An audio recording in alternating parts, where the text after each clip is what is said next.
इस कार्यक्रम के पुण्यार्जक हैं श्री कंवरलाल जी महावीर प्रसाद जी, पाटनी, मदनगंज, किशनगढ़, राजस्थान।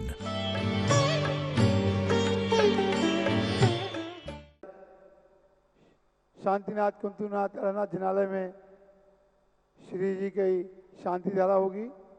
जो भी महानुभाव शांति धारा करना चाहें वह अपना नाम प्रेषित कर देवें और सभी लोग अपने हाथ जोड़ लें। महिला वर्ग इस तरफ होंगे, पुरुष वर्ग इस तरफ हो जाएंगे। एक जो व्यवस्था है, महिला वर्ग इस तरफ आ जाएंगे। महिला को साइड करो,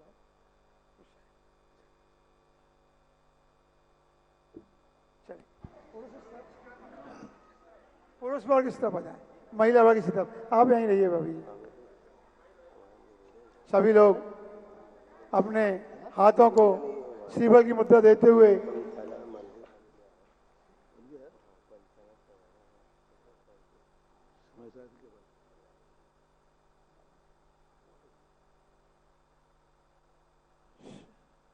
वृद्धाश्रम गौशाला समिति सम्मेदगिरी वह भी यहाँ पर आए हुए हैं। गुरुदेव को श्रीफल भेंट करेंगे। शिहोरा जैन समाज से भी संपूर्ण जैन समाज यहाँ पर आई हुई है, प्रतिमा जी लेकर आई हुई हैं। उन सभी से निवेदन है कि आए और गुरुदेव को श्रीफल भेंट करें। जयकारा गुरुदेव का, जयकारा गुरुदेव का, नमोस्तु गुरुदेव।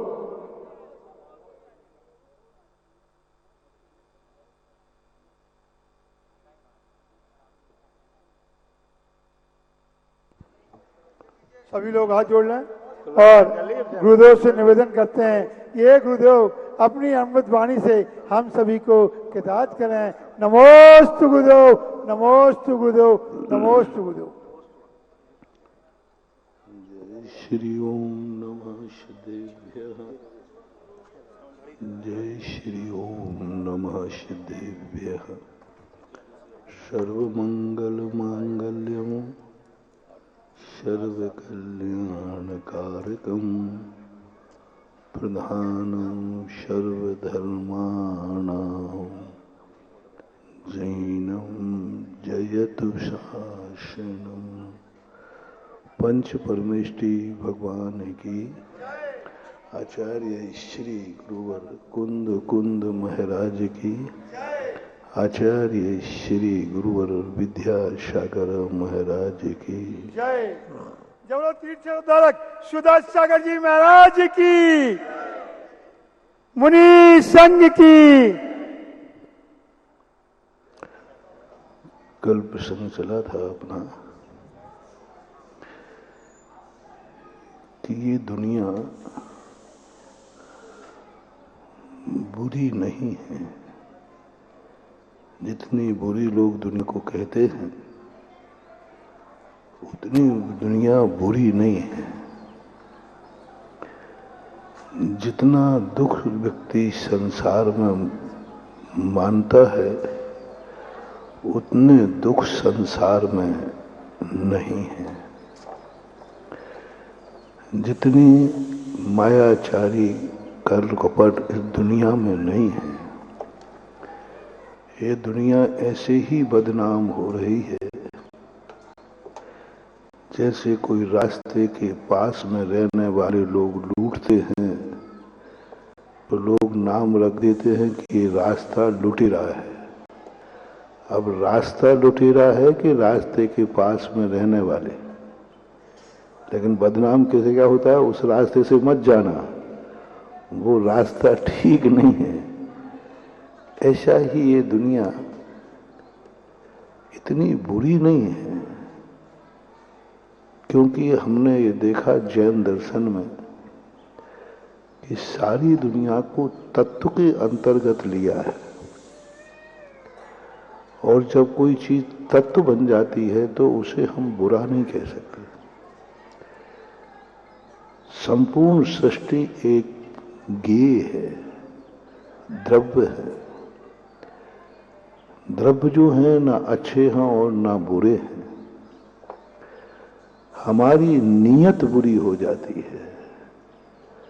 सृष्टि बुरी नहीं है, हमारी दृष्टि बुरी है। आरोप किस पे लगा देते हैं? ये संसार बुरा है। संसार बुरा नहीं है, अपन बुरे हैं, अपनी नीयत बुरी है, अपना सोच बुरा है। इसी दुनिया को ज्ञानी व्यक्ति देखता है, लेकिन उसकी नीयत खराब नहीं होती। एक ही वस्तु को अनेक अनेक लोग देखते हैं, लेकिन सबके लिए नुकसानदायक नहीं होती। हमारे शास्त्रों में एक उदाहरण आता है कि एक गणिका नगर नारी, जिसे आप लोग वेश्या कहते हैं, उसका मरण हो गया। उसकी अर्थी निकल रही थी। उस अर्थी के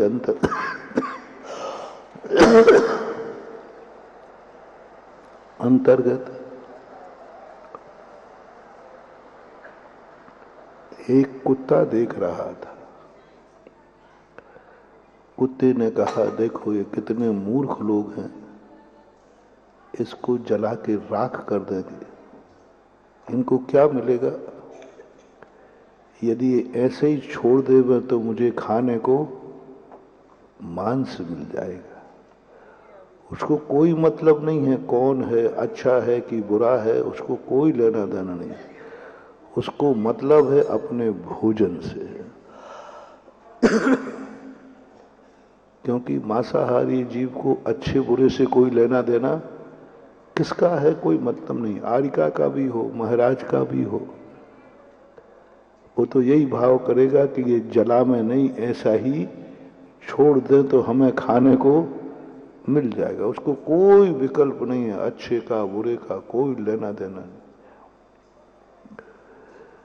दूसरा एक विकारी व्यक्ति था, कामी। उसको देख करके उसके मन में विकार भाव आया, काश ये मेरी जिंदगी में मुझे मिल जाती तो इसको मैं भोग लेता। तीसरा व्यक्ति वहीं बैठे थे महाराज स्मशान घाट में। उनको भी देखा तो उनके मन में भाव आ गया, ओहो 84 लाख योनियों में मनुष्य पर्याय पाई, काश यदि ये आरिका बन जाती तो कितना बड़ा कार्य होता। महाव्रत धारण कर लेती, मनुष्य पर्याय। अब देखना, वस्तु एक ही है, परिणाम अब वस्तु को अच्छा कहें कि बुरा कहें।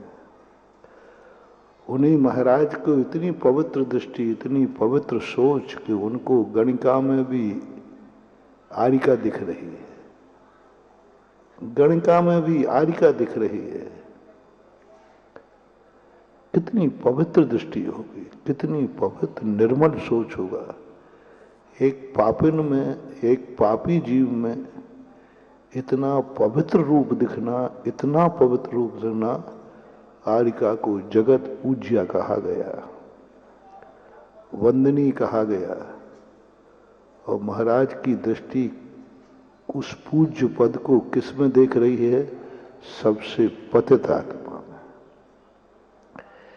यही तो दृष्टि है, और है क्या? यही तो सोच है। संसार में रह करके संसार से ऊपर उठ जाओ, संसार को बुरा मत कहो। संसार तो अनादि अनंत शतदीप है। हम अपनी दृष्टि को बदलें, हम अपने सोच को बदल दें, और जैसी सोच बदलेगा, और सोच जो हमारा है वो हमारा, हमें प्रोडक्शन करना पड़ेगा। कल हमने चर्चा की थी, वस्तु न सुखदाई है न दुखदाई है, उसका प्रोडक्शन सुखदाई है और दुखदाई है। मटेरियल, रॉ मटेरियल तो प्रकृति देती है। प्रकृति कहती है मैं ना तुम्हें सुखी करूंगा ना मैं तुम्हें दुखी करूंगा, मैं तो अस्थि रूप हूं। अब इससे तुम्हें क्या बनाना है वो तुम्हारे हाथ। एक बार हमने कहा था प्रवचन में, नियत और अनियत ये दो चीजें दुनिया में चलती हैं। नियत खत्म हो जाएगी तो प्रकृति खत्म हो जाएगी। नियत में जो 6 द्रव्य अनादिकाल से थे, अनादिकाल से हैं और अनंत काल तक रहेंगे। प्रकृति में कोई ही ना दिखता नहीं, नियत निश्चित है। एक पुद्गल परमाणु बढ़ने वाला नहीं, एक पुद्गल परमाणु घटने वाला नहीं, एक जीव भी बढ़ने वाला नहीं और एक जीव भी घटने वाला नहीं। ये नियत है, कुछ नहीं कर सकते। शक्ति भी कुछ नहीं है, सब कभी दुनिया में से कोई चीज घटती ही नहीं। आज तक अनादिकाल से एक भी जीव मरा नहीं है, परिवर्तित हुए। जितने जीव थे वे संसार में यथावत हैं। पुद्गल राशि धर्म 6 द्रव्य थे, हैं और रहेंगे। ये नियत है। कुछ यदि नियतपना हट जाए तो बहुत अव्यवस्था हो जाएगी। पूरब से सूर्य निकलता है, अनादिकाल से निकल रहा है, अनंत काल तक निकलेगा, ये नियत है। इसमें कुछ भी परिवर्तन नहीं हो। यदि ये परिवर्तन हो जाए तो हम आफत में पड़ जाएंगे, कोई प्लानिंग नहीं बना पाएंगे। और निश्चित समय से सूर्य निकलता है। सबको मालूम है कि गर्मी में इतने समय, सर्दी में। यदि सूर्य पूरब से ना निकल करके कहीं से भी निकल जाए तो बोलो कितनी बड़ी अवस्था होती। फिर हम मंदिर का मुख किस तरफ करेंगे?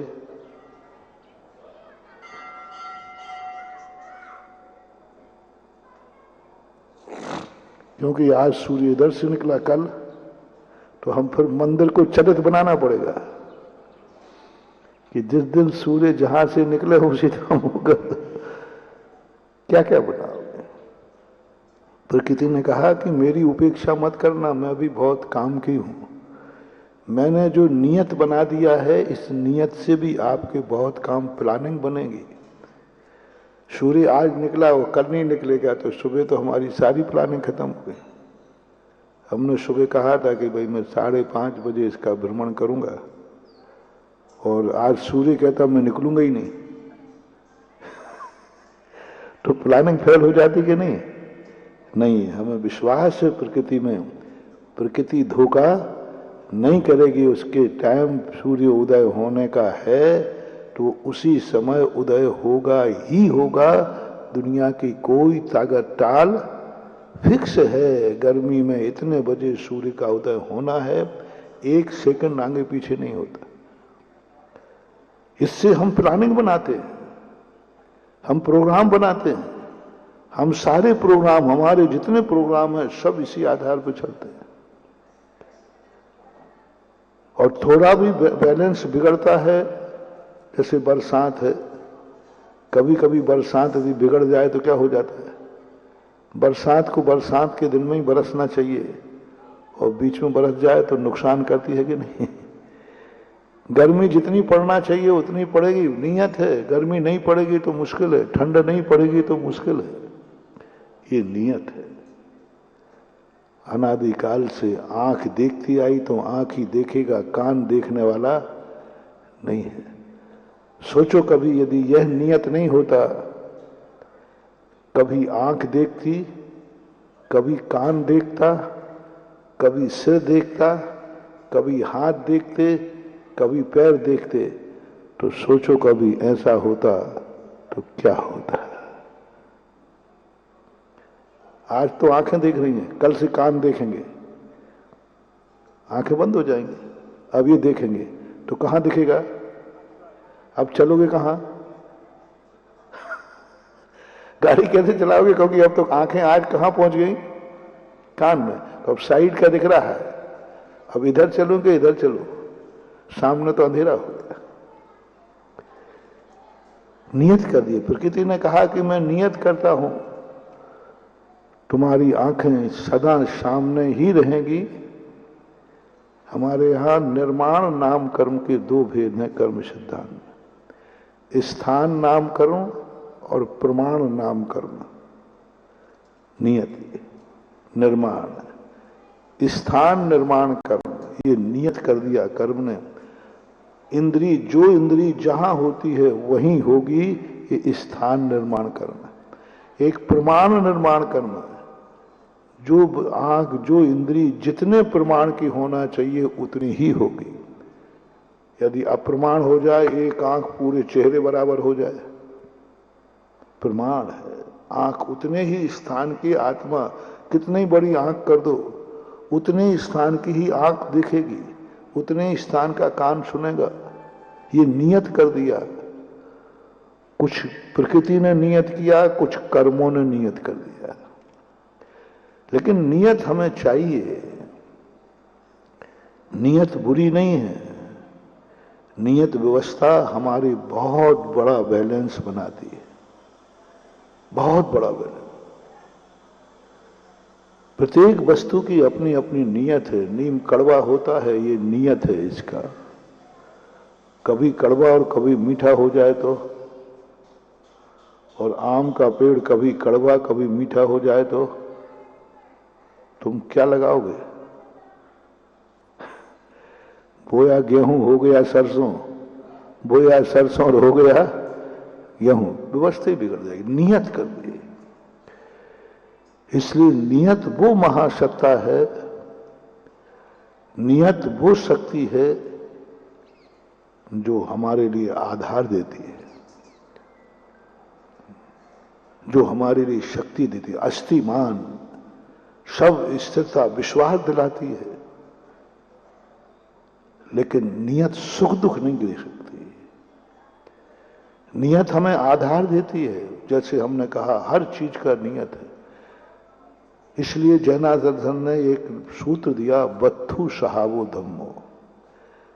इस सूत्र को आपके राष्ट्र के प्रधानमंत्री नरेंद्र मोदी जी ने भी एक बड़ी जैन दर्शन को, अभी जैन दर्शन के ऊपर कुछ उनको लेक्चर देना था, नमोकार मंत्र दिवस आया था ना, तो उन्होंने जैन दर्शन की रीडिंग की, अध्ययन किया, और जैन दर्शन का उनको सबसे बड़ा अच्छा सूत्र लिखा, बत्थु सहावो धम्मो। इस सूत्र पर उन्होंने बड़ा कोड किया, फोकस किया कि देखो जैन दर्शन का सोच कितना अच्छा है कि जो वस्तु है वो सब अपना कुछ ना कुछ नेचर रखते हैं, और उस नेचर को ही समझना, उसी का करना, यही धर्म है। आंख का धर्म देखना, कान का धर्म सुनना, मुंह का शब्द बोलना, हाथ का कर, सबका नियत। जितनी भी चीजें हैं, एक एक वस्तु का नियत। अब बोलो, सर्वज्ञ भगवान ने हजारों लाखों करोड़ों साल पहले अनादिकाल से बत्थु सहावो धम्मो, कोई नहीं खोज पाया दुनिया का। ये सूत्र दुनिया के कोई भी शक्ति, जितने मजहब हुए, इतने सबको जानकार हुए, लेकिन कोई बत्थु सहावो धर्म नहीं खोज पाया। बौद्ध भी नहीं खोज पाया। ये मात्र असाधारण खोज जैन दर्शन की, ओनली जितने मजहब हैं उनमें, दिगंबर जैनियों में, ये बत्थु सहावो धम्मो का जो सूत्र दिया, जैन दर्शन जो है इतना व्यापक है कि सबको समाहित कर लेता है। बस फर्क है, इसकी आचार संहिता गलत है, कठिन है, गलत नहीं है, आचार संहिता गलत है। बाकी जैन दर्शन में सर्वाधिकार सुरक्षित नहीं है। जैन दर्शन सबसे बड़ा प्रजातांत्रिक दर्शन है। जैन दर्शन राजतंत्र नहीं, हिटलरशाही नहीं, एक का नहीं, बत्थु सहावो धम्मो। विश्व में एक जैन दर्शन ऐसा है जो हर व्यक्ति को बराबर अधिकार देता है। हर व्यक्ति भगवान बनने की शक्ति रखता है। हर व्यक्ति, जैन धर्म कोई जाति नहीं थी, आज जाति बन गई है। पहले लोग कहते हैं ना कि पहले सभी लोग, सभी वर्ण लोग जैन धर्म मानते थे। ब्राह्मण भी मानता था, क्षत्रिय भी मानता था, वैश्य भी मानता था, शूद्र भी मानते थे, सब जैन धर्म मानते थे। ये जो वर्ण व्यवस्था थी, ये तो कर्म के अधीन थी, ये तो आजीविका है, ये तो कमाने का साधन है। धर्म सबका एक था ऋषभ देव के समय। सभी एक धर्म को मानते थे, और जब एक धर्म को मानेंगे, एक भगवान था, एक गुरु था, एक मंत्र था, एक आवाज थी, सब एक ही थे।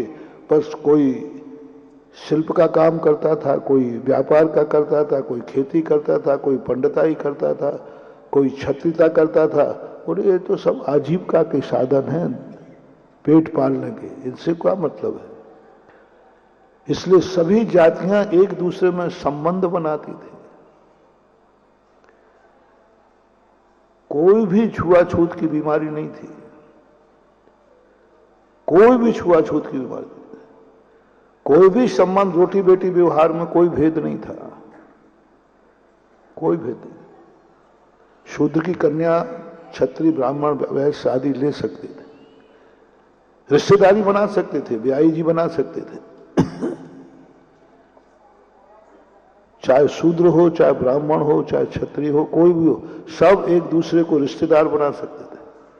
कहीं भी तुम अपना पीहर ससुराल बना सकते थे। पूज्य वर्जन सेन स्वामी महापुराण, तुम्हारा मामा शूद्र हो सकता है, तुम्हारा दादा क्षत्रिय हो सकता है, तुम्हारा फूफा वैश्य हो सकता है, तुम्हारी फूफी ब्राह्मण हो सकती है, कोई फर्क नहीं पड़ता था। क्योंकि ये सब वर्ण व्यवस्थाएं जो थी मात्र रोजी रोटी कमाने के तरीके थे, जो जिसमें कुशल होता है। जैसे आप लोग होते ना, एक व्यक्ति कलेक्टर बन जाता है, रोटी कमाता है, कोई एसपी बन जाता है, कोई क्लर्क बन जाता है, और कोई चपरासी भी बन जाता है, कोई व्यापार करता है, कोई। तो ये सब रोजी रोटी कमाने के साधन थे, इनसे जीवन का कोई संबंध नहीं था। संबंधों का किसी तरीके से कमाओ, सब एक ही रूप थे, एक ही पिता के शब्द थे, एक ही धर्म था, एक ही मंदिर था, सब एक ही, सब आकर के अभिषेक पूजन सब करते थे। मुनि महाराजों को कोई भेद नहीं, समोषण में जाते थे, सब एक साथ बैठते थे, सब एक साथ, शूद्र क्षत्रिय वैश्य ब्राह्मण सब एक सभा में बैठते थे, एक साथ। सबके भगवान थे, सबका मंदिर एक था, सबके पूजन अभिषेक एक थे। शूद्र भी अभिषेक पूजन करता था, सब ब्राह्मण करते थे, सब, कोई विकल्प था ही नहीं, क्योंकि सबका धर्म एक था। ऋषभ देव ने धर्मों का बंटवारा नहीं किया था, ऋषभ देव ने तो आजीविका के बंटवारा किए थे कि तुम्हारी जैसी योग्यता हो वैसा कमा लेना, जैसा कमाना हो वैसा। लेकिन धर्म की अपेक्षा से कोई भेद नहीं किया था, सब एक रूप मानने वाले थे। आज लोग उसकी दलील दे करके आज शिथिलाचार फैला रहे हैं। महाराज शास्त्र में तो था, ऋषभ देव ने तो सब, हम लोग भी इंटरकास्ट मैरिज करते हैं, तो आप विरोध क्यों करते हो? पहले इंटरकास्ट था ही नहीं, ऋषभ देव के समय इंटरकास्ट था ही नहीं। अब आज लोग कहते थे, कितना आज का व्यक्ति बड़ा बदमाश है, अपने मतलब की बात निकाल लेता है। कई लोग आकर कहते, महाराज जी हमने इंटरकास्ट मैरिज कर रहा हूं, तो मैंने कहा नहीं, अच्छी बात नहीं। अरे महाराज आपने शास्त्र नहीं पढ़े? शास्त्र में लिखा है, वो मुझे पढ़ाता है, वो ला के दिखा देता है, देखो महाराज महापुराण में लिखा। मैंने कहा बारे पट्टा, तू ये ज्ञानी कब से हो गया? मात अपनी बात पकड़ने के लिए उसने शास्त्र पढ़ा। मैंने कहा भैया वहां इंटरकास्ट शब्द नहीं आया है, अदर कास्ट है ही नहीं, सब एक ही कास्ट है। धर्म एक है, गुरु एक है, सब। तुम ये सारे दुनिया के करा दो, फिर हम सबको छूट दे देंगे। और वो भला आदमी हम ही से भड़ा आकर के किसी दूसरे महाराज से बढ़ता, तो वो भी कहते हैं, हाँ कई महाराज मेरे उनके पास गए तो उन्होंने कहते हाँ भैया कर तो सकते हो। कई महाराज लोग, कई पंडित लोग, आजकल के लोग, महाराज जी क्या बाधा है, किसी व्यक्ति ने यदि शूद्र से शादी कर ली, अदर कास्ट शादी कर ली, तो क्या बाधा है उसमें? आगम सम्मति है, आगम की सम्मति। बड़े बड़े विद्वान, बड़े बड़े पंडित, बड़े बड़े लोग, साधु संत भी इस तरफ बह रहे हैं, शास्त्र की एक पंक्ति पर बढ़ रहे हैं सब। लेकिन वे भूल गए कि उस समय जब कहा था इंटरकास्ट थी ही, सबका धर्म क्या था, एक था, गुरु एक, सब कुछ भेद नहीं था। एक परिवार में ही 4 लोग हो जाते हैं, एक परिवार में 4 बेटे हैं। देखो कैसा युग था, मैं उस युग को याद दिला रहा हूं तुम्हें।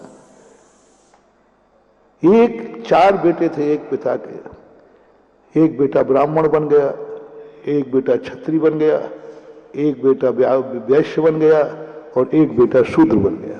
और बाप कितने हैं, और सभी एक ही घर में रह रहे हैं, एक ही घर में रह रहे हैं, पा एक है, माँ एक है, पिता एक है, एक ही घर में रह रहे हैं। एक अपने आप को शूद्र वर्ण दिख रहा है, और शूद्र के बेटा हुआ तो वो क्षत्रिय हो गया, शूद्र के बेटा हुआ वो ब्राह्मण हो गया, शूद्र के बेटा हुआ वो वैश्य हो गया।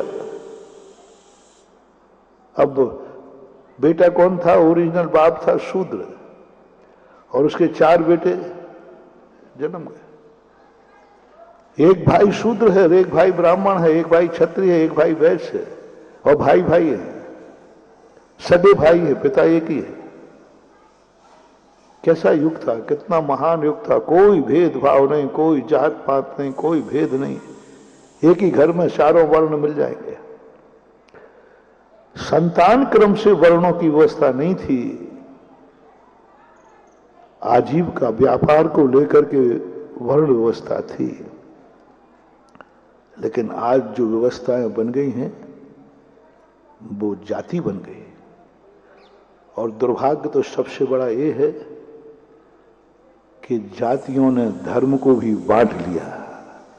हर जाति का धर्म अलग अलग है, आप देखना हर जाति वाला का धर्म अलग अलग है, बिल्कुल सबके धर्म। जैन का धर्म जैन धर्म है, दूसरे को मतलब नहीं। हिंदू का धर्म हिंदू धर्म, मुसलमान का मुस्लिम धर्म, ईसाई का ईसाई, सब ने जाति बटी, जाति बटने, और जाति जब बटी, जब जाति संतानकृत वंशानुकृत कुलकृत जाति हो गई तो लोगों ने धर्म बांट लिया। अब तो और इसमें बंटवारे हो गए, हिंदू में भी एक नहीं है, उनमें भी जाति जितनी हो गई उनमें भी अलग अलग, कोई श्याम जी को मानता है, कोई राम जी को मानता है, कोई तेजा जी को मानता है, कोई भोजा जी को मानता है। जैनियों में यही हुआ, अब वंशानुगत और जाति बढ़ गई, एक 13 पंथी, एक 20 पंथी, एक सोनगढ़ी, एक रतनगढ़ी, अब ये जाति बन रही है, बंटवारा हो गया। अब वंशानुगत हो गया 13 पंथी, हमारे बाप 13 पंथी थे, हम भी 13 पंथी, हमारा बाप 20 पंथी था, हमारा भाई भी 20 पंथी, हमारे रिश्तेदार भी।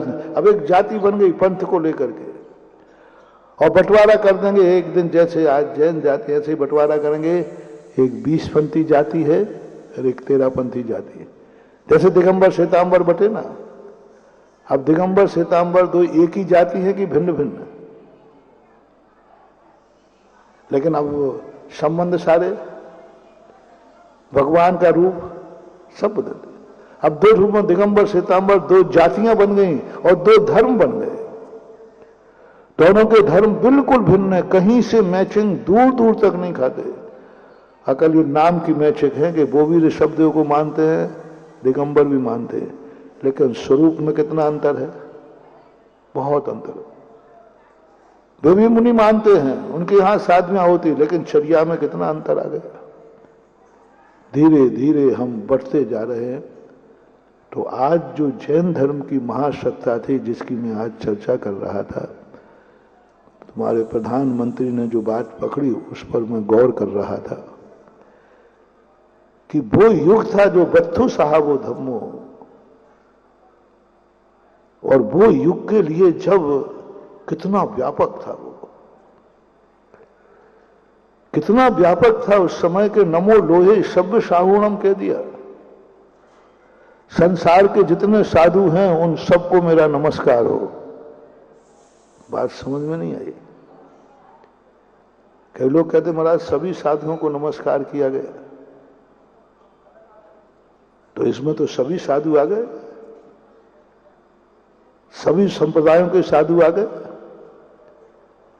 चाहे शाकाहारी हों चाहे मांसाहारी हों, चाहे गांजा पीवें चाहे भांग खावें, और चाहे सब साधु आ गए। अरे सोचो, जिस समय ये नमोकार मंत्र कहा गया था वहां संसार में एक ही क्वालिटी के साधु थे, दूसरे थे ही।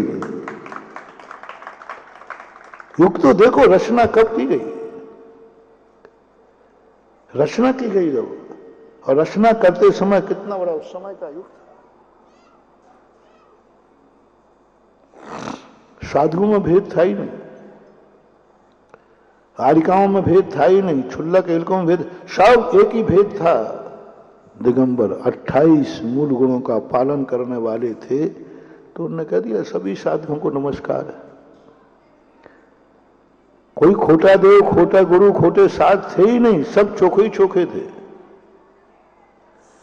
ऐसी स्थिति में उन्होंने लिख दिया नमो लोहे सभ्य साहुण। संसार में जितने साधु हैं, अब आज साधुओं की हालत क्या है, साधुओं की स्थिति क्या है। आज अमेरिका में भी, चीन में भी साधु हैं, मांसाहार कर रहे हैं, चर्या में कोई अंतर ही नहीं, कोई नहीं। तो फिर जाकर के भेद करना पड़ा, फिर परिभाषाएं लिखी गई। जब खोटे साधु होने लगे, जब दुनिया भर के मांसाहार, दुनिया भर के साधु समाज में आ गया, तब फिर उनको क्या करना पड़ा, परिभाषा बनाना पड़ी कि नहीं, वही साधु उसमें आएगा जो इस प्रकार की चर्या का पालन करेगा, जो 28 मूल गुण का पालन करेगा, जो इस प्रकार की चर्या पालन करेगा, वही साधु की कोटि में आएगा। शेष साधु की कोटि में नहीं गिने जाएं। ये हमारे आज के समय, अब आज के समय में तो दिगंबरों में भी भेद करना पड़ रहा है, क्योंकि दिगंबरों में भी शीतलाचार आ गया। आज जैनी को दिगंबर, जैन मुनि, पिछी कमंडल देख करके विचार करना पड़ता है। आज दिगंबर जैन के भेष में है, लेकिन विचार करना पड़ रहा है। जैसे कल मनोज बाबू ने प्रश्न किया था परसों, भेष ब्रह्मचारी का है, ब्रह्मचारी का भेष तो त्यागी वृत्ति का कहलाता है, लेकिन वो त्यागी वृत्ति का विरोधी है, वो मुनियों का, वो स्वार्थी है, उसको मुनि से मतलब नहीं है, उसको अपने ग्रुप से मतलब है। उसने एक ग्रुप बना लिया। जैसे हमने परसों उनको जवाब दिया था, आज कुछ साधु संत त्यागी वृत्ति समाज में जातिवाद फैला रहे हैं, क्योंकि उनमें आचरण क्या होता है, जब किसी व्यक्ति का आचरण भ्रष्ट होता है तो वो जानता है कि भ्रष्ट होता है, या नेचर भ्रष्ट होता है, या बुद्धि भ्रष्ट होती है, या उसका प्रभाव नहीं होता है, तो वो जानता है कि मुझे सभी लोग तो स्वीकार करेंगे नहीं। अब क्या करें, तो फिर वो ग्रुप बनाता है। तो वो ग्रुप बनाता है, बोले ग्रुप तो स्वीकार कर लेगा, असंतुष्टों का ग्रुप बनाता है। फिर वो देखता है कि जो व्यक्ति जो है उससे असंतुष्ट कौन है, उस असंतुष्टों का ग्रुप बना करके और उसमें अपना राज चलाइए। सबसे खतरनाक आदमी है, वो जान रहा है कि सब मुझे मानने वाले नहीं हैं, क्योंकि मेरे में गुण ही नहीं है। सारी दुनिया मुझे स्वीकार नहीं करेगी, सारे जैनी हमें स्वीकार नहीं करेंगे। तो फिर वो क्या करता है, फिर एक ग्रुप बनाता है। जितने शुक्लाचारी साधु हैं देखना आप, वो सर्वव्यापक नहीं होंगे, वो पंथवाद बनाएंगे। अब वो पंथवाद का नारा लेके चलेंगे तो लोग उनके शीतलाचार को भूल जाएंगे और कहेंगे अपना पंथ वाला है, और अपने व्यक्ति के कभी दोष नहीं दिखते। अब वो पंथ, वो साधु, जितना आप देखना बहुत सारे साधु पंथवाद के नाम से रोटियां खा रहे हैं और शीतलाचारी हैं, लेकिन उनका ग्रुप इसलिए नहीं बोलता कि आखिर कैसा भी है तो हमारी पंथ की बात तो कर रहा है, इसलिए वो मान जाते हैं। इसी प्रकार कुछ ब्रह्मचारी, त्यागी, वृत्ति, साधु, संत ऐसे हैं जो जानते कि सभी लोग मुझे मानेंगे नहीं, तो वो समाज में जातिवाद फैला देते। अपन इस जाति के हैं, ये इस जाति के हैं, अपन को ग्रुप बना, बस वो एक जाति विशेष को भड़काते हैं, एक जाति विशेष को भड़का करके अपनी रोटी सेंकते हैं। ये अंग्रेजों की नीति थी। उस जाति में भी भेद कर देंगे। जैसे कोई व्यक्ति होता है ना, यदि स्वयं निर्दलीय खड़ा हो जाए, सबसे अच्छा व्यक्ति कौन है नेता? जो निर्दलीय होकर के जीतता है। सबसे ईमानदार व्यक्ति, सबसे अच्छा नेता, सबसे बढ़िया नेता। लो, तुम्हें नेता की बात कर रहा हूं, अच्छा नेता ढूंढने की कला सिखा दूंगा।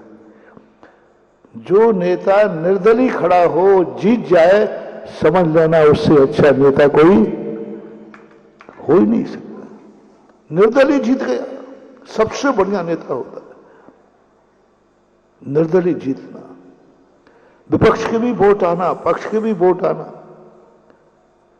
सभी का वोट एक तरफ आकर निर्दलीय जीत गया। लेकिन निर्दलीय जीतने वाले नेताओं की संख्या कितनी है? बोलो ना, बहुत कम। नगर निर्दलीय, पार्षद से निर्दलीय ले लेना, ऊपर प्रधानमंत्री तक निर्दलीय लेकर के। और निर्दलीय व्यक्ति को इतनी हिम्मत होती है। हमने निर्दलीय से पूछा, मैंने कहा भाई तुम तो किसी दल के नहीं। बोले महाराज मैंने अपनी ऐसी इज्जत बनाई है कि विपक्ष भी हमें वोट देगा, सारे वोट हम ही को मिलने वाले हैं, क्योंकि जनता में हमारी रेपुटेशन है।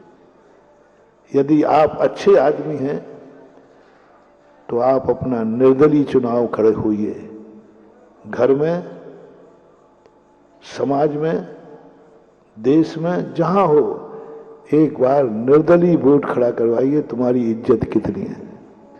बहुत कम संख्या है। तो लोग पार्टी से खड़े होते क्यों गिड़गिड़ाते हैं? मैंने कई बार लोगों से कहा, मैंने कहा पार्टी के हाथ पे जोड़ते हो, तुम्हें टिकट नहीं। निर्दलीय कितने खड़े हो सकते हैं? निर्दलीय कितने खड़े हो सकते हैं मनोज बाबू? खतौला में जितने नागरिक हैं 18-21 वर्ष से ऊपर,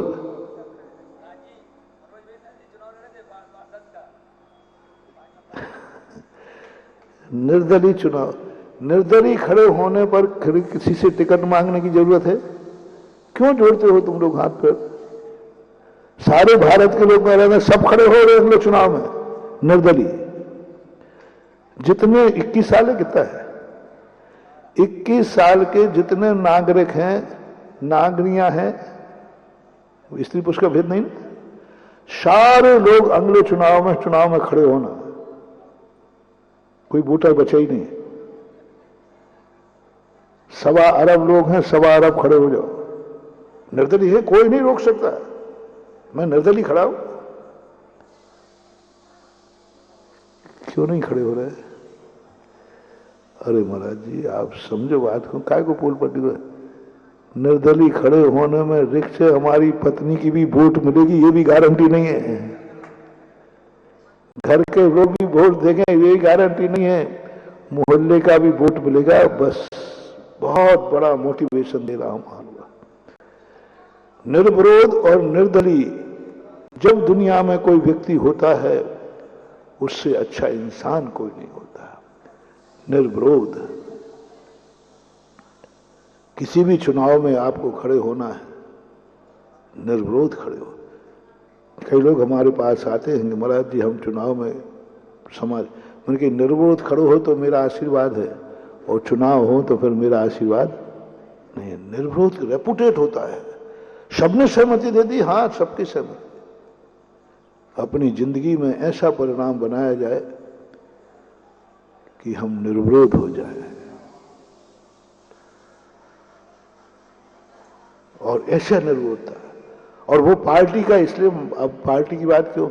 बोले महाराज जी पार्टी से इसलिए खड़े होते लोग कि कैसा भी हो पार्टी की वोट तो पक्के हैं, क्योंकि जो कट्टर पार्टी वाले हैं, ऐसे लोग जीत जाते हैं पार्टी से जिनको उनकी पत्नी ने भी वोट नहीं दिया, लेकिन पार्टी के वोट वहां इतने ज्यादा थे कि वो जीत गए। तो पत्नी ने कहा मैंने तो तुम्हें वोट दिया ही नहीं था, लेकिन पार्टी के वोट थे। ऐसे ही लोग गड़बड़ करते, यही देश को बर्बाद कर रहे हैं। जो पार्टी के वोटों पर जीतते हैं वो कभी देश को आबाद नहीं कर पाएंगे, और जो स्वयं की शक्ति से जीतते हैं वो देश को आकाश में पहुंचा देंगे। पार्टी के वोटों से जीतता है व्यक्ति, और पार्टी का वोट सत्य सत्य नहीं देखता। पार्टी का वोट कभी अच्छा बुरा नहीं देखता। पार्टी का वोट क्या देखता है? हमारी पार्टी का व्यक्ति है नहीं। जाति का वोट भी आज जाति समीकरण हो रहा है। जाति का व्यक्ति, जाति की वोटिंग हो जाए तो वो ये नहीं देखता है कि अच्छा है कि बुरा है, बस हमारी जाति का। और परिवारवाद हो जाए तो व्यक्ति कुछ भी नहीं देखेगा, बस ये देखेगा कि मेरे परिवार का।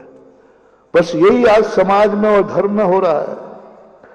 आज कोई ब्रह्मचारी, जैसे आपके प्रश्न का, वे कुछ नहीं देखता, समाज ये देखती मेरी जाति का है, अब वो अच्छा है कि बुरा है, कैसे भी है, और वो भी अपनी जाति के बल पे जिंदा है।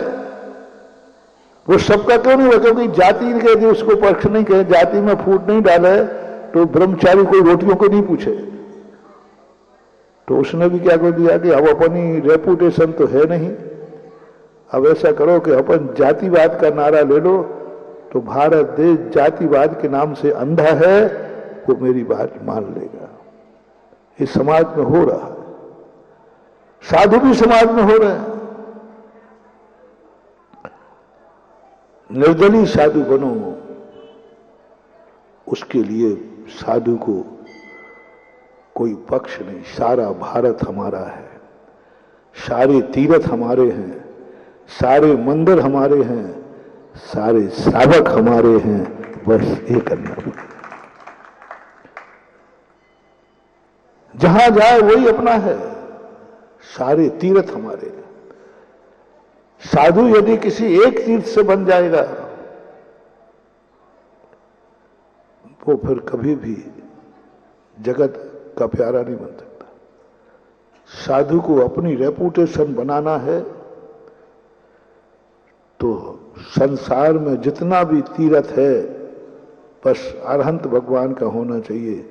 सारे तीर्थ किसके हैं? तुम्हारे नहीं। तुम तो बहुत चालू आदमी हो, तुम तो खितौला के हो। महाराज जी देखो, आप सारे तीर्थ हमारे नहीं, हमारे दो ही तीर्थ है, चमत्कारोदय और गौसल। देखो अब ज्यादा नहीं, इन दो के अलावा मैं किसी तीर्थ को तुम्हारी नहीं कह रहा। तुम तो बंटवारा किए बिना रहोगे नहीं, क्योंकि तुम्हें मालूम है सब तीर्थ में हमें कोई पूछने वाला नहीं है, सब तीर्थों में हमें सत्ता मिलने वाली नहीं है, सब तीर्थों में हमारी हुकूमत चलने वाली नहीं। हमारी हुकूमत चलेगी तो दो ही क्षेत्रों पर चलेगी, है ना। तो तुमने अपना एक सीमा मान लिया। आप ग्रस्तों को नहीं, हम साधुओं की बात कर रहा हूं। हम भी ऐसे ही कर लें, हम भी कोई एक क्षेत्र को माने तो वहां मेरी चलेगी जम के। बोलो, पूज्य आचार्य विद्यासागर महाराज जी यदि एक तीर्थ को अपना मान लेते तो क्या होता, और मैं यदि एक तीर्थ को अपना मान लूं तो बताओ फिर क्या होगा। फायदा और नुकसान बताओ जल्दी। अरे एक तीर्थ को मैं मानने की यदि सहमति हो तो पक्का है मैं सोने का बना दूंगा। सारी जिंदगी कमाई, जहां भी जाऊंगा कहीं भी जाऊंगा समेट के कहां लाऊंगा। चलो कौशलपुर कह दो, कोई बात नहीं, कहते तो कहो तो सही, तुम्हें हिम्मत हो तो। फिर सारी दुनिया में कहीं भी जाऊंगा, क्योंकि हमारा क्षेत्र कौन सा है मान लो, सारे भारत की कमाई कहां जमा होगी? और बताओ भैया मेरी कमाई कितनी है? और सारे भारत की कमाई यदि मैं एक ही क्षेत्र में भेजूंगा, चतुर्मास की बचत, प्रवचनों में से जो कुछ भी जो बोले सबसे एक ही सुधा सागर महाराज का एड्रेस, जिसको दान देना है सुधा सागर महाराज के आशीर्वाद से, वह दान सीधा फलाने बैंक में लाइव में चलाऊंगा, बैंक नंबर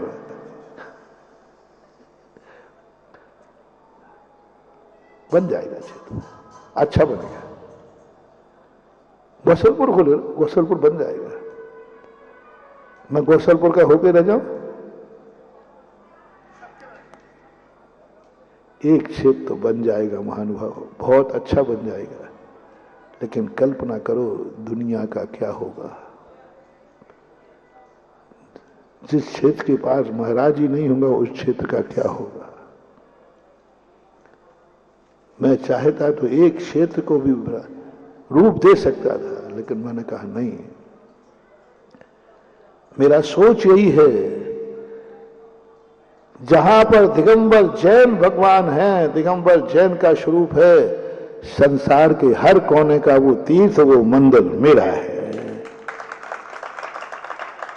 मैं क्यों नहीं सकता हूं, मैं क्यों नहीं देखता हूं। मुझे प्रतिदिन नया नया मंदिर मिलता है, नया नया क्षेत्र मिलता है। पुराने में थक जाओ। कटनी में था तब मेरा क्षेत्र कौन सा था, इस क्षेत्र में था।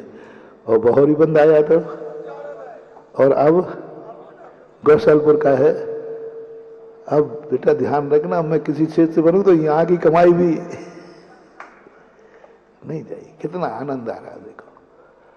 हर व्यक्ति चाह रहा है, हर व्यक्ति मान रहा है महाराज मेरे यहां जाए, क्योंकि उसको मालूम है कि महाराज जहां जाएंगे उनकी कमाई वहीं मिलने वाली है। वो वहीं कुआं खोदेंगे, बाहर से तुम्हें आने नहीं दूंगा और यहां से बाहर जाने नहीं दूंगा। जब तक मैं यहां बैठा हूं, जो कमाई आएगी वो इसी क्षेत्र की होगी, ना यहां से दूसरे क्षेत्र की आएगी और ना यहां से दूसरे क्षेत्र को जाएगी। देख लो आज सारा भारत चाहता है, सब भारत चाहता था कि आचार्य विद्यासागर महाराज मेरे क्षेत्र पर पधार जाए, क्योंकि उनको मालूम था कि जहां ये पधारेंगे वहीं पर क्या हो जाएगा। आज यही तो सबको है कि महाराज हमारे हैं, हमारे हैं, क्योंकि जहां हम पहुंचेंगे वहां हम भूल गए चमत्कारोदय कहां है। चमत्कारोदय एक क्षेत्र था, ऐसा सुना था मैं, कुछ थोड़ा स्मृति में आ रहा है। चमत्कारोदय उसका गांव का नाम बहोरी बंद था शायद। कहां है, कहां है, मैं भूल गया। मुझे तो इस समय मात्र इतना याद है, संसार का सबसे बड़ा तीर्थ क्षेत्र है गौसलपुर की पहाड़ी पर। सबसे ज्यादा चमत्कार यही है, सबसे ज्यादा शक्तियां यही है। महाराज जी बहोरी बंद में भी आपने, बहोरी बंद है कहाँ मुझे पता ही नहीं। अरे महाराज वो सिहोरा के उस तरफ, उस तरफ। अच्छा सिहोरा के उस तरफ है और हम तो सिहोरा के इस तरफ है। वो कहां है सिहोरा के और हम कहां हैं, ये इस तरफ। तो इस तरफ का होना, मैं उस तरफ का क्यों हो जाऊंगा। क्या आनंद है। इसको बोलते हैं कि सब कुछ होकर के भी कुछ भी उसका नहीं है। सब कुछ मेरा है लेकिन मेरा कुछ भी नहीं है, क्योंकि हम सबके हैं, सबके हैं। ना हमें कोई मतलब है, सबके हैं, जितने हैं, बस एक स्वरूप निश्चित कर दिया। ये स्वरूप जहां है, ये स्वरूप जहां है वही मेरा है और मैं उसका हूं। बस इतने से ज्यादा मैं कुछ नहीं पूछता।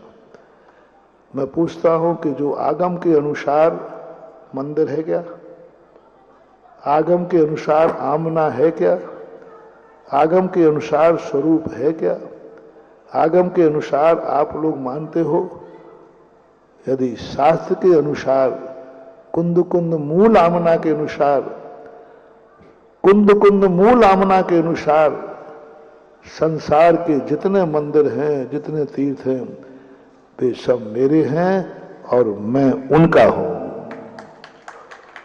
उनके लिए मेरा सदा कोई मेरा क्षेत्र नहीं, कोई मेरा एक भी क्षेत्र नहीं है। और सबसे ज्यादा क्षेत्र किसके पास है? नाम कम पड़ रहा है। नाम 3 दिन हो गए, जो नाम सोचता हूं वो फिर भाई ये तो आप रख चुके। कोई अच्छा नाम जैसे ही आता है, अच्छे नाम तो आते ही है, तो जैसे होता है तो हम तो भूल जाते हैं रख करके, क्योंकि जिनके ज्यादा बाल बच्चे हो जाए ना, फिर भी बच्चों के नाम ही भूल जाते, फिर 1 नंबर 2 नंबर रखते हैं फिर वो, क्योंकि नंबर हमारे संघ में जो बड़े बड़े संघ होते ना, हारिका माताओं के मर, तो लोग नाम भूल जाते हैं, इनका क्या नाम, तो फिर 1 नंबर 2 नंबर 3 नंबर से कहते हैं। ऐसे ही मैं भी भूल जाता हूं, तो फिर बाद में अच्छा वो तो आप रख चुके पहले। देखो, हम जिंदगी में बनाते तो एक क्षेत्र बना पाते, अच्छा बना लेते, लेकिन किसी एक क्षेत्र का नहीं हुआ तो कितने बन गए भैया? और अभी कितने और बनना है उसकी एंड मत करना, क्योंकि सब मेरे हैं और मैं सबका हूं। वही जोश, वही समर्पण, वही भाव, वही उत्साह है हर क्षेत्र में देखना। लोग कहते महाराज जी आप इतनी मेहनत कर रहे हो, इतनी मेहनत कर रहे हो, इतना सोच रहे हो, सुबह से उठकर कांटों में घूम रहे हो, कोई ना कोई लगाव तो आपका है, कोई ना कोई आपका स्वार्थ तो है, लगाव तो है, नहीं तो इतनी मेहनत कौन करता है? भक्तों के प्रसाद दिलवा रहे, प्रवचन दे रहे, दान दिलवा रहे, नक्शा देख रहे, कमर, इतना बिना लगाव के महाराज जी कुछ होता नहीं है। जैसे आप लोग मेहनत कर रहे हैं, इसका अर्थ है कि बनिया का कहीं ना कहीं स्वार्थ है, होता है स्वाभाविक। परायों के लिए तुम्हारा इतना भाव आएगा ही नहीं, कोई ना कोई स्वार्थ होता है, चाहे घर का स्वार्थ हो। अब पड़ोसी का बेटा तुम्हारा बेटा है तो तुम्हारा स्वार्थ अपने बेटे की तरफ जाएगा कि नहीं जाएगा? स्वाभाविक। तो वही संस्कार तुम साधु महाराज जी का कोई ना कोई स्वार्थ तो है। महाराज जी इतनी मेहनत कर रहे हैं, इतना सब कुछ कर रहे हैं, तो हम ज्यादा नहीं बोलते मन कि भाई अभी तू नहीं पकड़ पाएगा, मैं समझाऊंगा तो तू समझ नहीं पाएगा। मेरे बिहार होने के बाद पूछना कि मुझे कितना लगाव है। बिहार होने के बाद पूछना कि मेरा कितना लगाव है। अब बोलो चमत्कारोदय से मेरा कितना लगाव है बिहार के बाद बताओ। भूल गया चमत्कारोदय कहाँ है? अच्छा, सीहोरा के उस तरफ है। अब सारी ताकत किसमें लग रही है? सुबह 5:30 बजे बिहार करने के समय जो सबसे पहले एक ही पूरे क्षेत्र घूम आया, कांटों में गया, सब में गया, इतना कष्ट कौन उठाया? कोई ना कोई तो लगाव है। हाँ, गोसलपुर से लगाव है। कितना, कब तक है लगाव? कितना है? जब तक यहाँ बैठा हूं, यहाँ उठने के बाद फिर देखना मेरा लगाव कितना है। जो दशा चमत्कारोदय की हुई वही गोसलपुर की होगी। इतना व्यापकता सोच बना, क्योंकि सब चीज अपनी है, ये भी अपना है। भगवान बैठे हैं, दिगंबर क्षेत्र है, नियम है, कानून है, धर्म है, और भक्त भी सब, सारे भारत के भक्त हमारे हैं। कोई बहुत सारे लोग आगे पूछते हैं,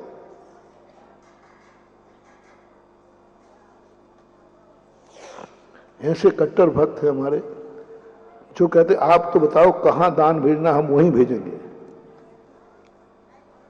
कहां भेजना? आप तो स्थान जहां आप बता दोगे वही हम दान देंगे। मेरे से पूछने आते, महाराज आप कह दो जो दान, करोड़ों करोड़ रुपया।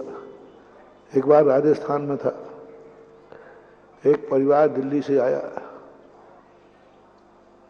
1.5 किलो सोना लेकर, आभूषण मोड़, और मेरे सामने रख दिए। बोले महाराज जहां आप बताओ वहीं दान दूंगा। मैंने कि देखो चढ़ाओ मत, नहीं तो ये माली के जाएगा। हम माली को उठवा देंगे तुरंत, हमें कोई मतलब नहीं है। और हमारे माली को नहीं कहीं दान दिलवा दो ना। मैंने कि मैं कहां दिलवाऊं? मैं अपने मुंह से किसी क्षेत्र का नाम नहीं लूंगा,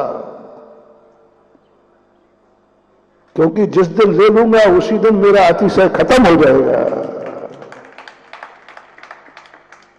उसी दिन मेरी शक्तियां खत्म हो जाएंगी। मैं 1.5 किलो सोने का लोभ करूं कि अपनी शक्तियों का लोभ करूं?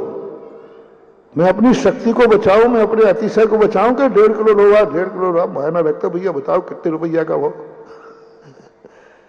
आज के जमाने में 1.5 किलो सोना तो मायना रखता है,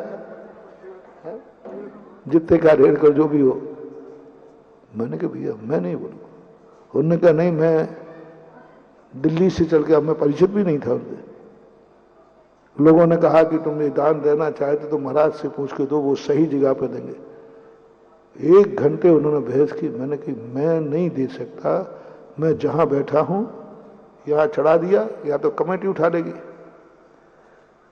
क्योंकि कमेटी चढ़ा हुआ उठाने में भी देर नहीं करती। यदि चांदी का स्लीपर हो तो कमेटी तुरंत वो उठा लेगी, या फिर माली उठा लेगा। नहीं महाराज कहीं थे, मैंने नहीं कहा नहीं, मैं कभी कहता भी नहीं। कोई भी कितना भी प्रयास करे, मैं ये नहीं कहूंगा कि ये दान तुम वहां भेज दो। जब तुम मेरे से पूछोगे कि महाराज ये दान कहां देना है, मैं नहीं बोलूंगा। और जिस दिन बोलूंगा, आज जो तुम अतिशय देख रहे हो, आज जो तुम चमत्कार देख रहे हो, आज जो तुम देख रहे हो कि इस माइक से मुंह से जो निकलता है वो पूरा होता है, उसी दिन खत्म हो जाएगा, उसी दिन खत्म हो जाएगा। फिर मैं बोलता रहूंगा लेकिन मेरा वचन पूरा नहीं होगा। वचन पूरा होगा ही नहीं, उसी दिन आप देख लेना। आप जिस दिन मैंने बोल दिया कि ये दान तुम फलाने क्षेत्र में भेज दो, उसी दिन फिर हम कितने ही बोलेंगे, हमारा वचन पूरा नहीं होगा। आपसे पूछना चाहता हूं, मैं तुम्हें सारे भारत का दान दिलाऊंगा। मैं कहूंगा जहां ये पैसा सब वहां भेज दो, ये पैसा सब गौसलपुर भेज दो, वो सब पैसा कोई भी आएगा नहीं, यहां नहीं देना, गौसलपुर देना, वो अपना क्षेत्र है।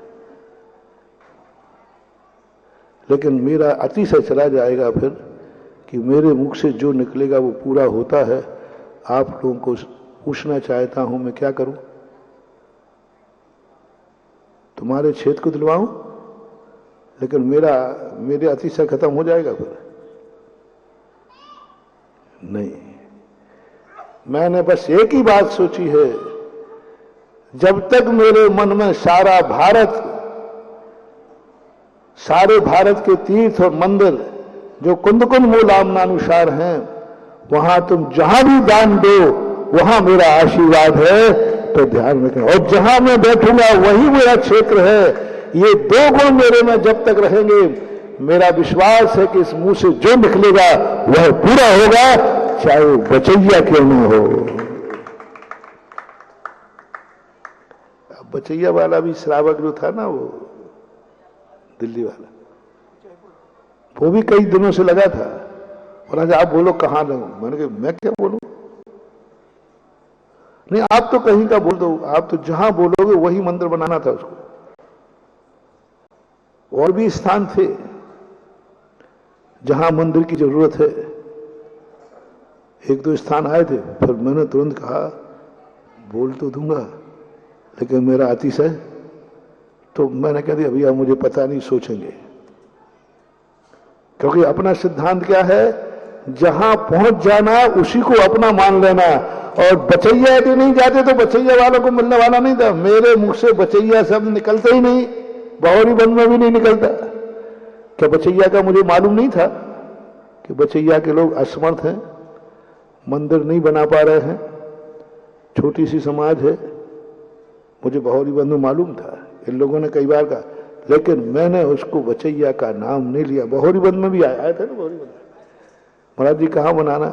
अब मेरे मन में तो आ गया कि कह दूं यही बाजू में एक बचैया गांव है, वहां के लोग मंदिर नहीं बना पा रहे हैं, तो वहां ने आया, लेकिन यहां तक आते आते मुंह कहता, देखो बाबा जी, अभी तुम बहोरी वन में बैठे हो, यहां का ही नाम लो, दूसरा नाम नहीं लेना। जब बचैया पहुंच गया तो मैं कहां का हो गया? बचैया। बचैया का मंदिर किसका हो गया? हमारा हो गया। बचैया के भक्त किसके हो गए? हमारे हो गए। तब बचैया में बैठ करके हमने कहा, अब बेटा तुझे देना हो तो जहां मैं बैठा हूं यही दे दे। लोग समझ नहीं पा रहे कि सिद्धि का कारण क्या है। मेरे पूज्य गुरुदेव का जब विहार हुआ, हमारा बहुत पहले की घटना है, उस समय आचार्य महाराज से पूछा कि ये समाज है, आप प्रभावना के लिए भेज रहे हैं, तो हम हर कार्य में सफल कैसे होंगे? तो आचार्य सिंह ने एक बहुत छोटा सा मंत्र दिया, अपना निजी स्वार्थ रखना नहीं, दूसरे का अहित करना नहीं, जाओ सफलता तुम्हारे आगे आगे दौड़ेगी। और आज कोई मुझे किसी क्षेत्र से स्वार्थ नहीं, किसी क्षेत्र पर रहना नहीं, मत बनाना नहीं, कोई मतलब नहीं, और पहुंच जाता हूं उसका कभी अहित विचार करना नहीं, हित ही करने का भाव आता है। ये हो इतना व्यापक, सब मेरा है, सब मेरे हैं। देखो सारी दुनिया एक दिन तुम किसी के नहीं हो करके सारी दुनिया तुम्हारी हो जाएगी। तुम्हारा कुछ भी नहीं है लेकिन दुनिया सब कुछ तुम्हारा हो जाए। ये व्यापकता जब आ जाती है, बत्थु साहबो धम्मो, ये व्यापकता से एक देश का प्रधानमंत्री इतना प्रभावित हुआ, असाधारण बोला उनका, असाधारण चीज, बत्थु साहबो धम्मो, कोई दुनिया का दर्शन नहीं कर पाया। ये खोज मात्र जैन धर्म की खोज है, सर्वज्ञ की खोज है। इतना व्यापक कौन सा धर्म होगा?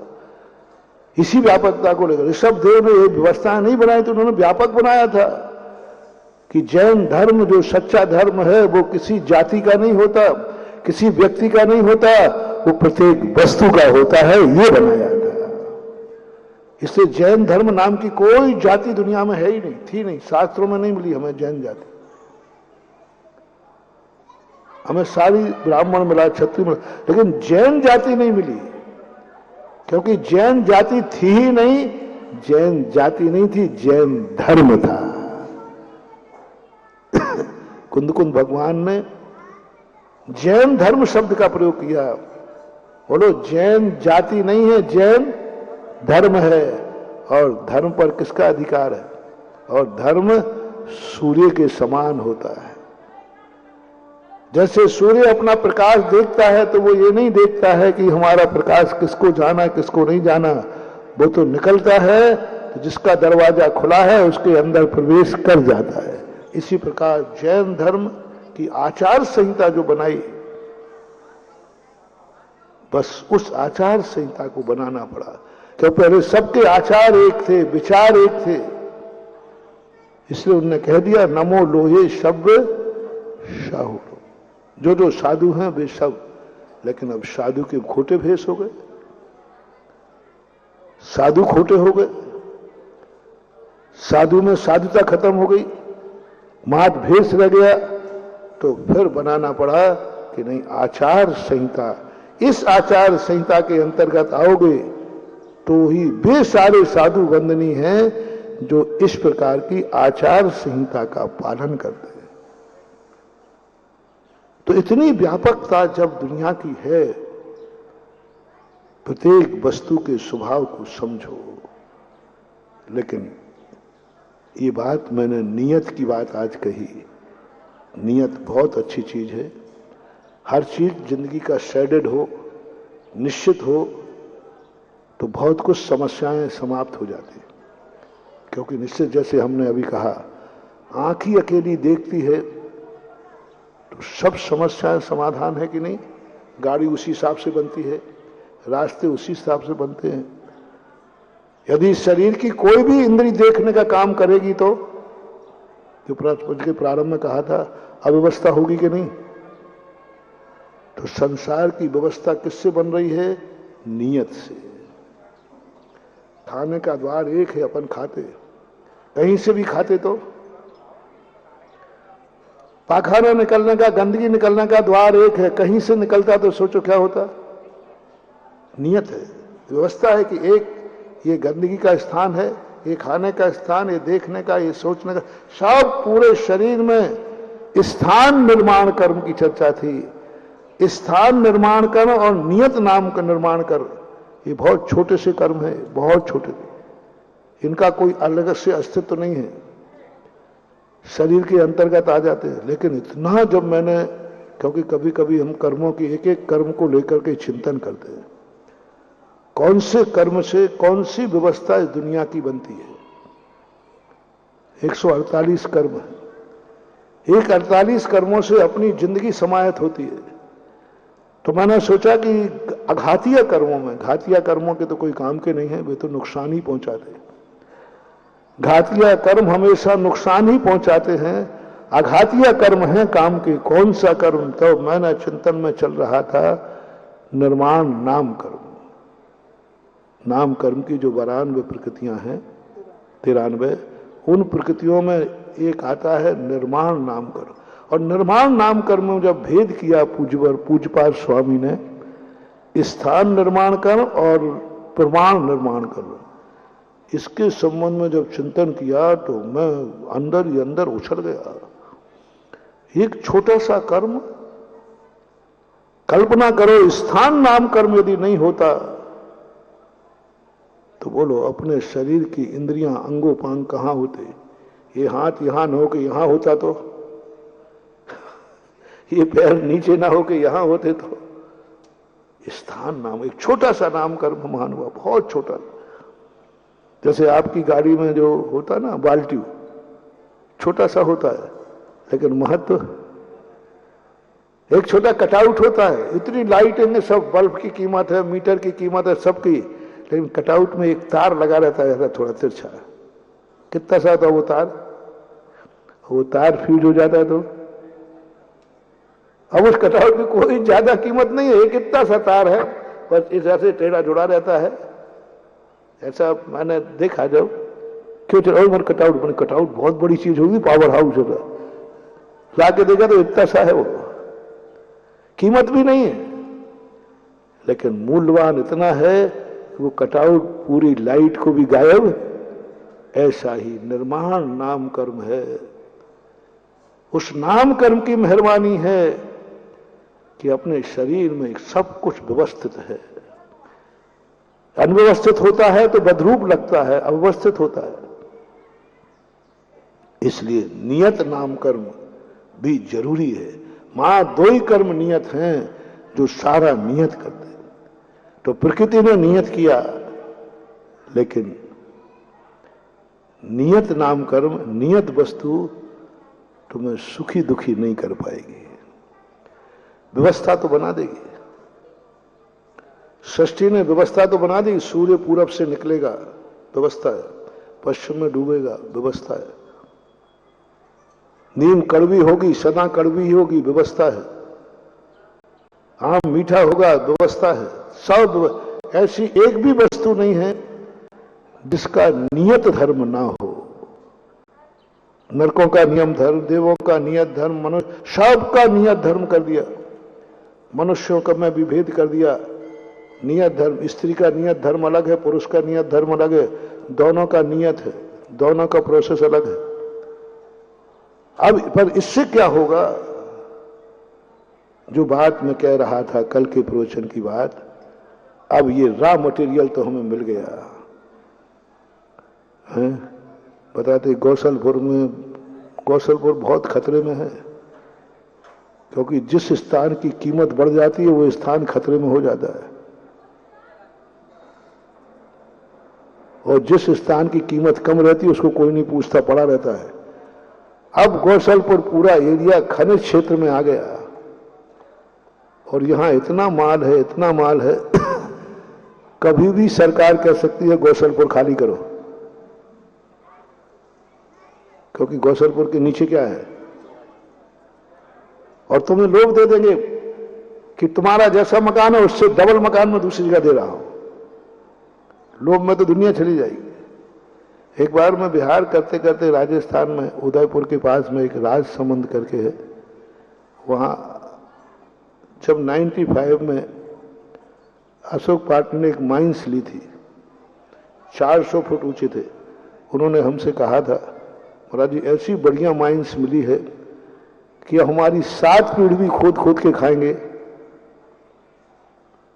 तो भी कमी आने वाली नहीं है। यही शब्द होंगे, 7 पीढ़ी जो उनका प्रोडक्शन रहा होगा, तो उस हिसाब से उन्होंने लगा लिया इतना हम प्रतिदिन निकाल पाते हैं तो 7 पीढ़ियां तक खोदेंगे तो भी ऐसी माइंस मिली है। अच्छी बात। 5-6 साल बाद में घूमता हुआ बिहार करते करते उसी माइंस के पास से निकल रहा था, और कुछ दिन पहले ही 2 साल पहले उन्होंने एक ऑफिस बनाया था और 5 करोड़ रुपए का ऑफिस बनाया था। और वो गए, मैंने कहा वो माइंस कहाँ है जो 7 पीढ़ियों की है? बोले महाराज 1-2 साल में खत्म होने वाली है। यानी 7 पीढ़ियों का माल उन्होंने 5 साल में निकाल दिया। और वो ऑफिस बनाई थी अभी 2 साल पहले ऑफिस बना 5 करोड़। बोले महाराज जी अब आप बिहार करो, उसके बाद इसको मिटाना है। मैंने क्यों मिटाओगे भैया, 5 करोड़ का इतना बढ़िया ऑफिस था, अभी तो तुमने बनाया है। अरे महाराज जब बनाया था उस समय ये मालूम नहीं था कि हम इतना माल निकाल लेंगे। महाराज जी मेरे लिए 5 करोड़ का है। बोले महाराज 50 करोड़ का माल इसके नीचे है। मैं खुद ये मतलब प्रत्यक्ष की बात कर रहा हूं। 5 करोड़ के ऑफिस को मिटाने को तैयार है। मैंने क्यों मिटा रहे भैया, क्यों? बोले 50 करोड़ का माल नीचे है। आप बताओ महाराज 5 करोड़ बचाओ या 50 करोड़? आप बताओ अशोक बाबू क्या करोगे? 5 करोड़ महाराज कहां लगते हैं, मिटा देंगे। ऐसे ही महानुभाव, सावधान गौसलपुर वालों। गौसलपुर की जमीन बहुत कीमती हो गई क्योंकि यहां पर नीचे खनिज है, और तुम भी अपना मकान, अपनी जायदाद 5 लाख रुपए की है, और कोई जब तुम्हें 5 करोड़ देगा तो तुम क्या करोगे? अरे महाराज दे देंगे, अभी हाल दे, तुम खुशी खुशी खाली करोगे, और वो 5 लाख के 50 लाख देगा, तुम तो अपने आप खाली करोगे। 5 लाख के 5 करोड़। यदि प्रत्येक गौसल वाले घरों वालों को 5 लाख के 5 करोड़ मिले हैं तो बोलो रे मकान छोड़ दोगे कि नहीं? अरे महाराज अभी कहो तो अभी छोड़ दो, यहीं बैठे बैठे जाएंगे ही नहीं। मूल्यवान हो जाता है। जब वस्तु मूल्यवान हो जाती है तो उसको खतरा भी बढ़ जाता है, क्योंकि वो अनमोल हो जाती है। तो ये चीजें तो अपन को मिल गई कि यहां खनिज है, लेकिन उससे कुछ नहीं होने वाला। नियतवाद से कुछ सुखी दुखी नहीं हो पाओगे। नियतवाद से हम मात्र एक मालिक बन सकते हैं, लेकिन आनंद नहीं लेते। आनंद है नियत से मिली हुई वस्तु का प्रोडक्शन। जो कल की बात तो याद है ना, कल ही बात, प्रोडक्शन। कमाई प्रोडक्शन में है, और प्रोडक्शन से ही उसकी वस्तु की मूल्य बढ़ेगा। इस वस्तु से कितने प्रोडक्शन हो सकते हैं, वस्तु की कीमत बढ़ा देगा। प्रोडक्शन कीमत बढ़ाएगा, वस्तु अपने आप में निर्मूल होती है। वस्तु का कोई मूल्य नहीं होता, जीव का कोई मूल्य नहीं है। कौन पूछता है जीव को? मूल है प्रोडक्शन का। निगोद में अनादि काल से जीव रह रहा, कौन पूछ रहा है? लेकिन उसने थोड़ा सा पुरुषार्थ किया, प्रोडक्शन किया, पुण्य कमाया। नियत नहीं, प्रकृति ने नियत कहा है कि प्रत्येक जीव कहां रहेगा? नियत से, निगोद में। वो हेडक्वार्टर है नियतवाद का। अपन सब वहीं से आए, और सदा से इतने जीव हैं, अनंत काल से निगोद में पड़े हैं। प्रकृति की नियत की गोद में पड़े हैं, वहां तो सबको रहना ही है, चाहे कुछ करो या न करो। निगोद प्रकृति का हेड क्वार्टर है, वहां सुखी। अब वहां से निकल रहा है तो प्रकृति कहती मैं नहीं निकालूंगा, मेरा स्थान तो निगोद है, मेरी तरफ से तो प्लाटिंग आपकी निगोद में है, मेरी तो जिंदगी तुम्हारी एक श्वास की 18वां भाग है, बस इससे ज्यादा तुम जिंदा नहीं रह सकोगे। एक श्वास में 18 बार जन्म मरण, नियत ने तो ये स्थिति, मारेगी जरूर नियत, जिलाएगी भी, लेकिन उम्र कितनी देगी? एक श्वास में 18 बार जन्मो और 18 बार मरो, ये नियत है, ये कर्म से बांधने की कोई व्यवस्था नहीं, तुम्हारा कोई पुरुषार्थ नहीं, ये नियत है। एक श्वास में हर। अब तुम कहते हो नहीं ये उम्र छोटी पड़ रही है, ये निगोद ठीक नहीं है, तो प्रकृति कहती है आई एम सॉरी प्लीज, मैं कुछ भी नहीं कर सकती। तो अब क्या करें? अब तुम्हारे हाथ में। अब आती है अनियत व्यवस्था। अब तुम्हारे हाथ में है, तुम जितना पुरुषार्थ कर लोगे, जितना प्रोडक्शन कर लोगे, आपका विकास होगा। एक जीव ने थोड़ा प्रयास किया, थोड़ा पुरुषार्थ किया, मर करके वो 2 इंद्री बन गया।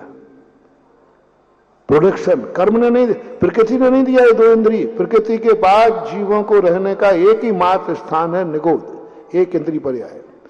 2 इंद्री हमारा पुरुषार्थ है, हमारा प्रोडक्शन है, हमारी कमाई है, प्रकृति के नहीं है, प्रकृति की देन नहीं है। 2 इंद्री पना हमें कर्म से मिलता है और निगोद नियत से मिलता है।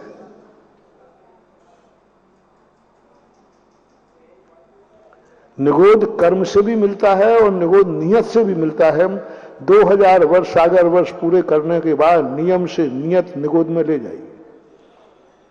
अब अपने हाथ में देखना क्या जीवन है। जो बात मैं कहना चाह रहा हूं कि जो सुखी दुखी है, जो इज्जत है, जो शान है, वो नियतवाद में नहीं है। हमने प्रयास किया, हम 2 इंद्री बने, 3 इंद्री बने, 4 इंद्री बने, इन सबको गौण करते हुए हम मनुष्य बने। ये मनुष्य प्रकृति की देन नहीं, हमारा प्रोडक्शन है। हमने प्रयास किया। अल्पारम परिग्रहत्व मानुषस्य। सबसे बड़ी बात की, हर स्थान पर जाने के लिए तत्वार सूत्र में वर्णन है। देव बनने के लिए क्या करना, त्रियंच बने, लेकिन निगोद जाने का किसी भी आचार्य ने नियम दिया कि निगोद जाने का क्या उपाय है।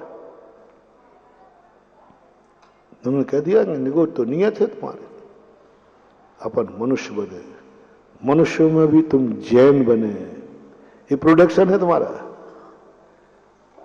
इज्जत किस में मिल रही है? जीव बनने में कि जैन बनने में? और प्रोडक्शन करो। हम मुनि बने। बोलो इज्जत जीव बनने में थी कि मुनि बनने में? ये प्रोडक्शन है। कीमत बन गई मेरी, प्रोडक्शन से कीमत बनी। जीव तो मैं निगोद में भी था, जीव तो मैं 1 इंद्री 2 इंद्री 4 इंद्री सारी दुनिया में अनादिकाल से मैं जीव था, लेकिन मेरी इज्जत नहीं थी। लेकिन जब मैंने प्रोडक्शन किया, महाव्रतों को धारण किया, आज इज्जत कितनी हो गई। प्रोडक्शन की इज्जत है, प्रोडक्शन की कीमत है। किसान कपास उगाता है, कौन पूछता है, माल मिलता है, लेकिन उसी का जब कपड़ा बन के बाजार में आता है तो आज यहां खनिज निकला है, ज्यादा कोई कीमत नहीं है, लेकिन इसी खनिज से जो वस्तुएं बन के आएंगी वो, उससे इसकी कीमत बन रही है। तो अपनी जिंदगी का प्रोडक्शन करना सीखो, अपनी जिंदगी का निर्माण करना सीखो, अपने दिन का निर्माण करना सीखो। आज मैं कुछ करूंगा, प्रोडक्शन करूंगा। सब तरफ कर सकते हो। जहां तुम हो वहां मैं कुछ करूंगा। आप घर में हो, घर में सुबह उठकर करो, आज मैं कुछ नया करूंगा, आज कुछ नया सोचूंगा, आज कुछ नया कमाऊंगा, आज कुछ नया, शाम को मैं नया सोच लेके लौटूंगा। एक नई खुशी घर में लेके लौटोगे। प्रोडक्शन करना है। गुजारो मत महानुभाव। मैं बहुत सख्त विरोधी हूं। हमारा दिन निकल ना जाए, हमारा दिन निकले कुछ खुशहाली देकर निकले बस। ऐसे नहीं कि अब जिंदगी निकल रही है, वो क्या होता है, वो पानी होता है ना, पानी कहाँ बहता है, जहां ढाल मिल जाए, जहां लुढ़क जाओ वहीं लुढ़क जाता है। निम्नगा बोलते हैं, जैसा वातावरण का वैसे ढल गए, जैसा निमित्त मिला वैसे ढल गए। नहीं, जैसा निमित्त मिले वैसा नहीं। अभी कल ही परसों हमने कहा था, शायद खतौली में कहा था, हम कर्म की कठपुतली, हम नियत की कठपुतली, जैसा निमित्त वैसे ही। दुश्मन आया हम क्रोध करने लगे, अपना व्यक्ति आया हम राग करने लगे, अशुभ कर्म का उदय आया हम रोने लगे, शुभ कर्म का उदय आया हम हंसने लगे। यार क्या तमाशा है, हमारे हाथ में हमारी कुछ जिंदगी नहीं, कोई हमें नचा रहा है। हम नाचने वाले नहीं हैं, हम सारे जगत को नचाने वाले हैं।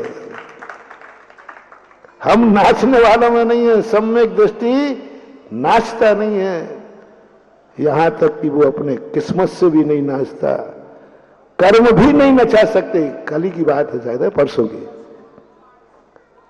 सम्यक दृष्टि का हौसला देखना, जिस तरफ मैं तुम्हें ले जाना चाह रहा हूं, वो बुलंदी तैयार करना चाहता हूं। जो बुलंदी मैंने तैयार की है, वैसे ही बुलंद में तुम्हें बनाना चाहता हूं। जो बुलंदी भगवान महावीर ने की, उस अमावस्या ने कह दिया आज के दिन जो कार्य करोगे सब अशुभ होगा। क्या कह दिया? अमावस्या ने क्या कह दिया? घोषणा है, अमावस्या सबसे अशुभ दिन कौन सा होता है? अमावस्या। आज तुम जो करोगे सब अशुभ होगा, सब बुरा होगा। महावीर कहते हैं अमावस्या मुझे नचाएगी, अमावस्या मुझे नचाएगी, ये अमावस्या मेरे अनुसार नाचेगी। ये अमावस्या अशुभ है, ये अमावस्या बहुत गलत है। लेकिन एक सम्यक दृष्टि, एक सम्यक ज्ञानी, एक सर्वज्ञ प्रभु कहते हैं नहीं, अमावस्या मेरे अनुसार नाचेगी, मैं अमावस्या के अनुसार नहीं नाचूंगा। और अमावस्या नाच गई, नाच गई, नाच गई। महावीर ने नचा दिया। अशुभ दिवाली की अमावस्या को सारे जगत में शुभ दिवाली बना दिया। हैप्पी दिवाली। क्या बना दिया भैया? हैप्पी दिवाली। अब बताओ क्या था? अमावस्या अशुभ थी, महान अशुभ। इतनी अशुभ है कि उस दिन की कमाई मजदूर नहीं करते ना, वो अमावस्या को काम नहीं करते मिस्त्री, मजदूर भी नहीं खाता। महावीर ने कहा क्या मचा रखा है तूने? मजदूर को भूखा रखती है, मजदूर को भूखा रखती है। मजदूर मजदूरी नहीं करता, तूने ऐसा तांडव मचा रखा है दुनिया में, ऐसा तांडव मचा रखा तू अमावस्या ने कि मजदूर भी कांपता है कि आज तो मैं मजदूरी पे नहीं जाऊंगा क्योंकि अनर्थ हो जाएगा, अनिष्ट हो जाएगा। अमावस्या ने मजदूरों को भी नचा दिया। महावीर ने कहा इसी अमावस्या को मैंने नहीं नचाया तो मैं अभी महावीर कैसा? लो, ऐसा प्रोडक्शन किया, ऐसा प्रोडक्शन किया।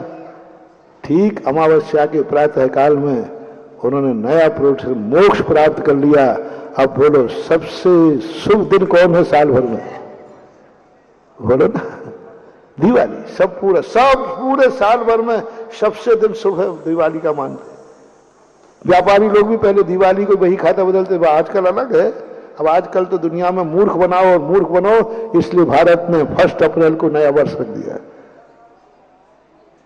कोई अरे 1 मार्च रख देते, 1 अप्रैल को रखा। जो दुनिया में 1 अप्रैल किस नाम से प्रसिद्ध है?